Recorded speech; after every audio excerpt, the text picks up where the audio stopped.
빌립보서 강의 5번째 시간입니다. 지난주 월요일에는 정의당 전 대표였던 고 노회찬 의원의 사망 소식이 알려졌습니다. 이 진보 정치의 상징이었던 고인의 죽음은 아무도 예기치 못한 일이었기에 정치권과 한국 사회에 큰 충격을 주었습니다. 지난 한 주에 전국에 마련되었던 이 분향소에는 찜통더위에도 불구하고 7만 명이 넘는 조문객들이 방문했다고 기사에 나와 있습니다.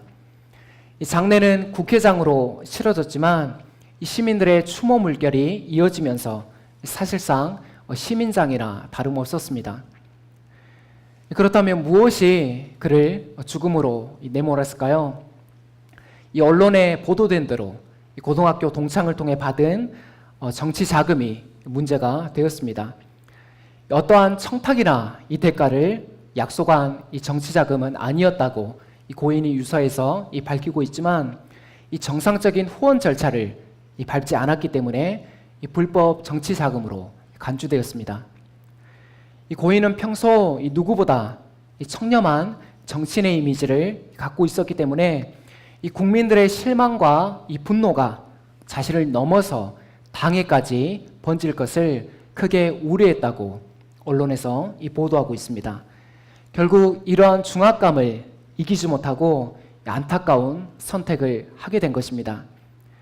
이 불법 정치자금을 받은 일은 분명 잘못된 일입니다. 분명 잘못된 일이지만 그럼에도 전국적인 추모 물결이 이어지는 이유는 고인이 걸어왔던 삶 때문입니다. 경기고와 고려대를 졸업한 이 엘리트 코스의 길을 갈 수 있었지만 이러한 특권을 포기하고 사회적인 약자인 노동자와 저소득층 그리고 장애인들을 대변하는 삶을 살아왔습니다. 이렇게 사회의 낮은 곳으로 임했던 고인의 정치적인 삶을 알기에 국민들은 이 비난보다는 안타까움을 더 표출하고 있는 것입니다. 이 고인의 죽음을 두고 우리 개신교 내에서는 크게 이 두 가지의 반응이 엇갈리고 있습니다. 먼저 자살이라는 이 극단적인 선택으로 삶을 마감한 것을 두고 자살은 이 죄, 이 지옥이라는 공식으로 고인을 추모하는 분위기와 그가 걸어왔던 삶을 부정하는 목소리가 있습니다. 이 다음은 낮은 자들을 대변했던 고인의 삶이 고아와 과부를 아끼시는 하나님의 사랑과 맞닿아 있기에 그의 죽음을 기억하고 그의 정치적인 유산을 발전시켜 나가야 한다는 목소리가 있습니다. 이 두 가지의 목소리 중에서 어느 목소리가 성경의 가르침에 합당한지는 우리 성도님들의 판단에 맡기도록 하겠습니다. 오늘 우리가 주목하는 이 한 사람, 이 사도 바울이 있습니다. 이 사도 바울도 현재 사느냐 죽느냐 생사의 갈림길에 놓여 있는 사람입니다. 황제의 재판을 기다리면서 그 결과에 따라 생사가 결정되기에 아마도 다른 사람이었다면 이 수많은 괴로움과 이 번민으로 밤잠을 이루지 못했을 것입니다. 그러나 바울은 좌절하지 않았습니다. 낭망하지 않았습니다. 왜냐하면 그의 내면에 바로 흔들리지 않는 소망이 있었기 때문입니다. 오늘 말씀을 통해 이 흔들리지 않는 소망의 근원을 발견하고 이 소망으로 말미암은 열매가 우리 공동체에 풍성해지기를 축복합니다. 흔들리지 않는 소망이 낳은 첫 번째 열매는 바울의 구원이었습니다. 지난주 말씀에서는 바울의 갇힘을 통해 어떻게 이 복음의 진보가 일어났는지를 살펴봤습니다. 이 복음의 진보가 어떻게 일어났습니까? 투옥 생활을 통해 만난 이 새로운 대상들에게 바울이 복음을 전하는 계기가 되었습니다. 또한 이 바울의 갇힘으로 인해 로마 교회가 한 마음으로 연합하여 그리스도를 담대하게 전하는 계기가 되었습니다. 결국 이러한 복음의 진보가 감옥에 갇힌 바울에게 무엇이 되었습니까? 빼앗을 수 없는 기쁨이 되었습니다. 오늘 본문에서 바울은 자신 안에 있는 흔들리지 않는 소망에 대해서 이야기하고 있습니다. 우리 19절에서 21절 말씀 함께 읽겠습니다. 시작. 이것이 여러분의 간구와 예수 그리스도의 성령의 공급하심으로 말미암아 나에게 구원을 가져다 줄 것을 내가 알기 때문입니다. 나의 간절한 기대와 소망을 따라 아무 일에든지 지금도 또한 온전히 담대하여 살든지 죽든지 내 몸에서 그리스도께서 존귀하게 되길 바랍니다. 이는 내게 사는 것이 그리스도니 죽는 것도 유익하기 때문입니다. 아멘. 19절 서두에 나와 있는 이것이란 바울이 갇혀있는 상황과 그를 통해 일어난 복음의 진보를 뜻합니다. 그런데 바울은 이것이 자신에게 무엇을 가져다 준다고 지금 이야기하고 있습니까? 19절에 구원을 가져다 준다고 이야기하고 있습니다. 무엇을 통해서요? 여러분의 간구, 이 빌립보 교회의 기도와 예수 그리스도의 성령의 공급하심, 성령님께서 함께 하심으로 말미암아입니다. 이어서 바울은 지금까지 그랬던 것처럼 살든지 죽든지 자신을 통해 누구만 존귀하게 되기를 원하고 있습니까? 누구만이요? 그리스도만 존귀하게 되기를 원하고 있습니다. 그리스도만 높임을 받기를 원하고 있습니다. 왜냐하면 이 바울이 살고 죽는 이유는 오직 그리스도에게 있었기 때문입니다. 그렇게 죽는 것도 유익하다는 말은 바울이 참된 구원을 소망하고 있기에 육신의 안위에 집착하지 않겠다는 이야기입니다. 자, 구원에 대한 바울의 이해가 어떠했는지 우리가 다른 본문을 한번 살펴보도록 하겠습니다. 빌립보서 3장 12절 말씀입니다. 함께 읽겠습니다. 시작. 내가 이미 얻었다는 것도 아니고 또한 온전히 이루었다는 것도 아닙니다. 다만 내가 그리스도 예수께 붙들린 바 되었기 때문에 내가 진정 붙든 것을 쫓아갑니다. 아멘. 이 바울은 이 구원에 대해서 이 빌립보서뿐만이 아니라 다른 편지들에서도 다각도로 아주 풍성하게 이야기하고 있습니다. 특별히 이 빌립보서 3장 12절에서는 자신의 구원을 어떻게 이야기하고 있습니까? 천국행 티켓을 땄기 때문에 이제 끝났다고 이야기하고 있습니까? 어차피 구원은 예약되어 있기 때문에 적당히 신앙생활하며 살아도 된다고 이야기하고 있습니까? 아니죠. 내가 이미 얻었다는 것도 아니고 또한 온전히 이루었다는 것도 아닙니다. 다만 내가 그리스도 예수께 붙들린 바 되었기 때문에 내가 진정 붙들린 것을 쫓아갑니다. 이 바울은 이 구원에 대해서 단 한 번도 천국행 티켓으로 이미 예약되어 있는 구원으로 이야기하지 않았습니다. 내가 그리스도 예수께 붙들린 바 되었기 때문에 내가 진정 붙들린 것을 쫓아갑니다. 그리스도 예수께 이 붙들린 바 되었다는 것은 그리스도와 연합된 삶을 뜻합니다. 이 바울의 신학에서 또한 중요한 부분이 바로 그리스도와의 연합입니다. 그렇게 이 바울의 구원은 다메섹에서 부활하신 주님을 만난 그 순간부터 감옥에 갇혀 있는 지금까지 그리스도와 사귐이 있는, 연합이 있는 현재 진행형의 구원이었습니다. 또한 종말에 완성될 이 자신의 구원을 소망하며 이루어가고 있는 구원이었습니다. 바로 이 모습이 흔들리지 않는 소망이 낳은 바울의 구원관이었습니다. 오늘날 우리 그리스도인들은 이토록 중요한 구원을 어떻게 이해하고 있을까요? 어떻게 받아들이고 있을까요? 이 앞뒤 설명이 없는 한 번 구원은 영원한 구원이다. 구원은 이미 따놓은 당상이고 현재의 신앙생활은 천국에서 받을 상급을 위한 것이다. 이러한 구원파식, 이 비성경적인 구원관이 여전히 교회 안에 팽배해 있습니다. 이러한 시각으로 오늘 바울의 삶을 바라보면 어떠한 생각이 들 것 같아요? 어떠한 생각이 들까요? 굳이 저렇게 감옥에서 고난받으며 살아야 되나? 이 살고 죽는 것이 그리스도께 달린 것은 알겠는데 그래도 일단 살고 봐야지.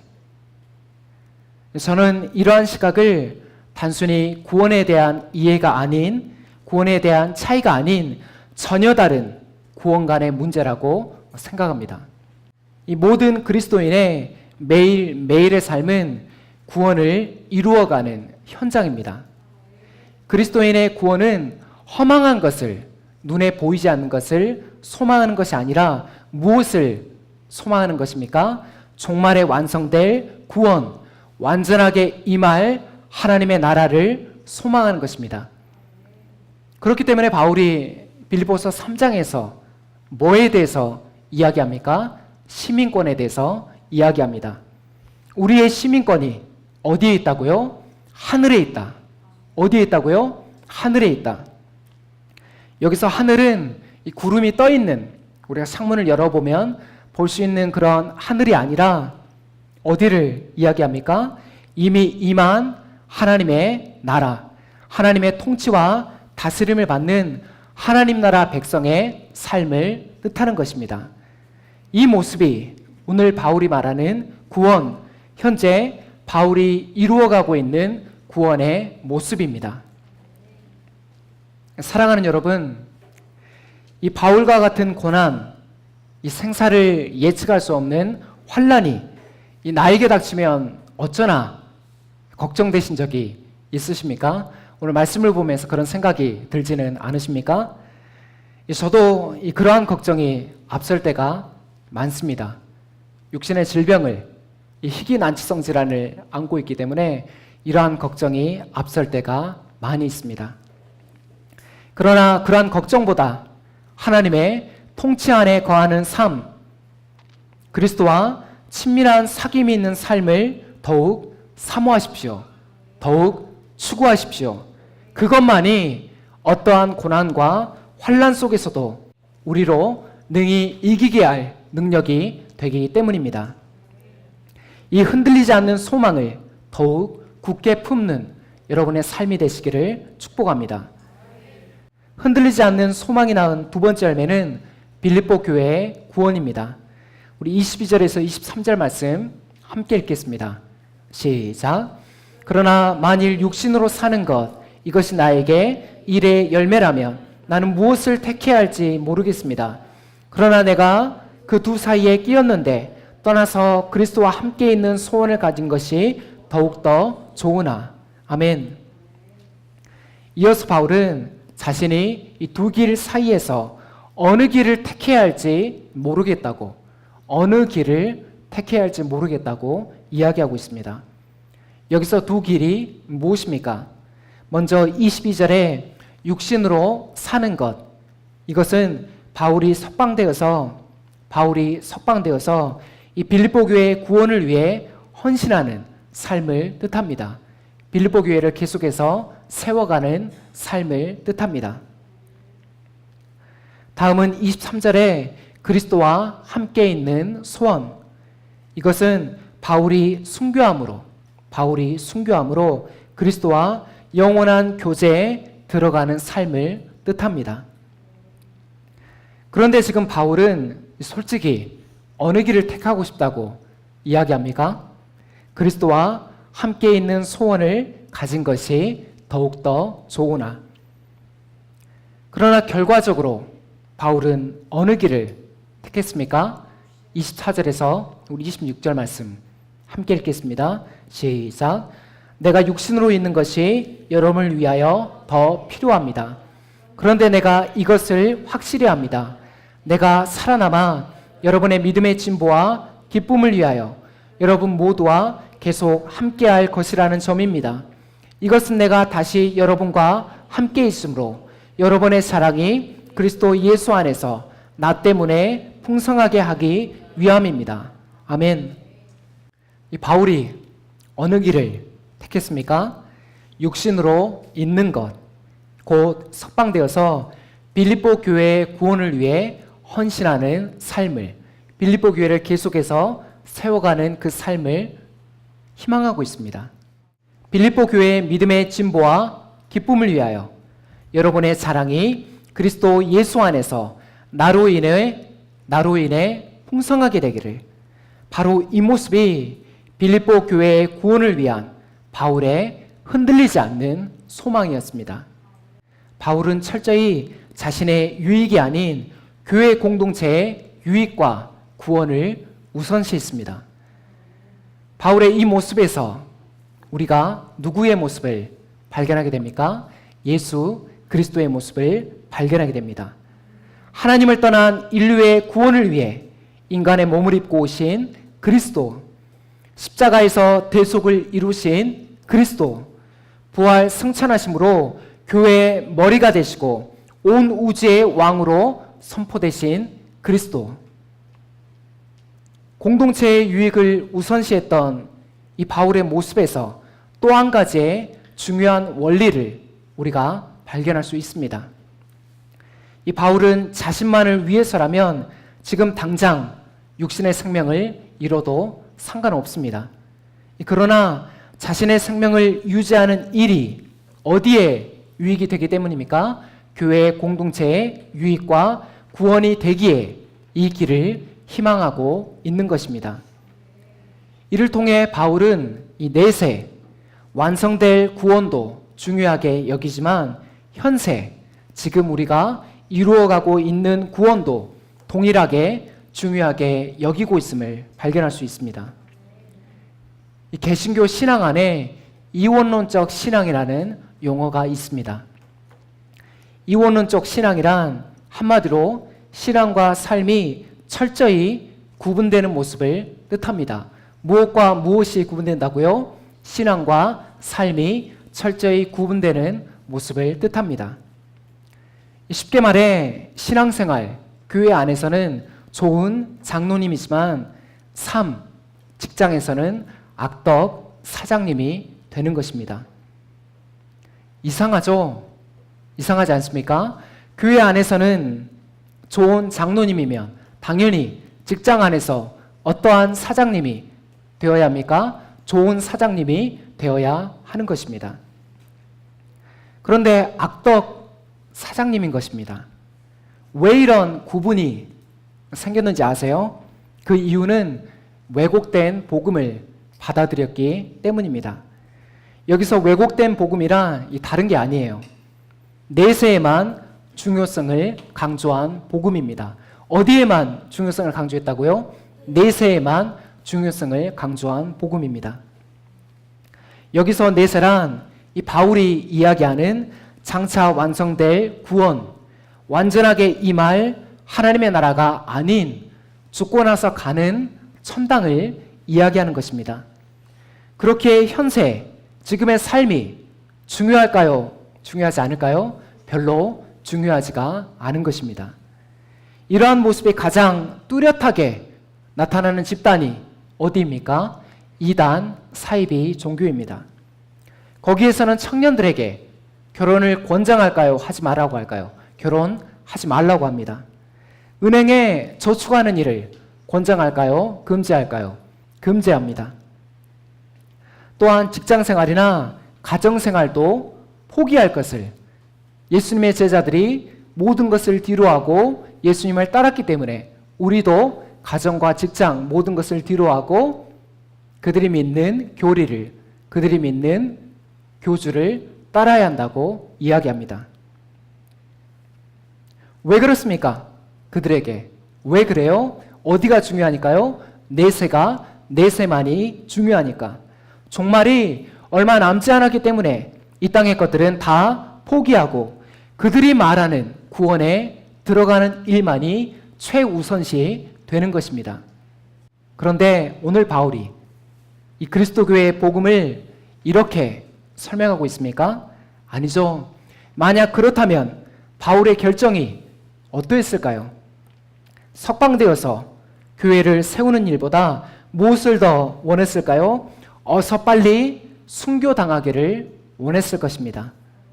그러나 이 바울의 관심은 이후에 석방되어 빌립보 교회의 구원을 위해 헌신하기를 희망하고 있습니다. 우리 그리스도인들은 이미 임한 이 하나님의 나라를 살아가는 사람들입니다. 무엇을 살아가는 사람들이라고요? 이미 임한 하나님의 나라를 살아가는 사람들입니다. 그렇기에 현세의 삶이 우리에게 중요할까요? 중요하지 않을까요? 중요합니다. 매우 중요합니다. 교회 공동체에서 나누는 신앙생활, 가정생활, 직장생활, 그 외에 우리가 관계하고 있는 모든 영역들이 중요합니다. 왜 그렇습니까? 그 모든 영역들이 하나님의 나라, 하나님의 통치가 임하는 영역이기 때문입니다. 동시에 무엇도 중요합니까? 내세에 완성될 구원도 중요합니다. 완전하게 임할 하나님의 나라도 동일하게 중요한 것입니다. 오늘 우리가 드리는 이 예배에서 이 예배는 깨진 세상 속에서 하나님 나라를 소망하는 예배, 이미 임한 하나님 나라와 완전하게 임할 하나님의 나라를 소망하는 예배가 되어야 합니다. 현세의 기복적인 그 초점이 아니라 하나님의 나라를 소망하는, 그렇기 때문에 우리 팔로교회의 핵심가치 마지막이 소망하는 예배인 것입니다. 우리가 파송의 노래 예배를 마치고 부르죠. 하늘가족 우리 교회에 이런 가사가 있습니다.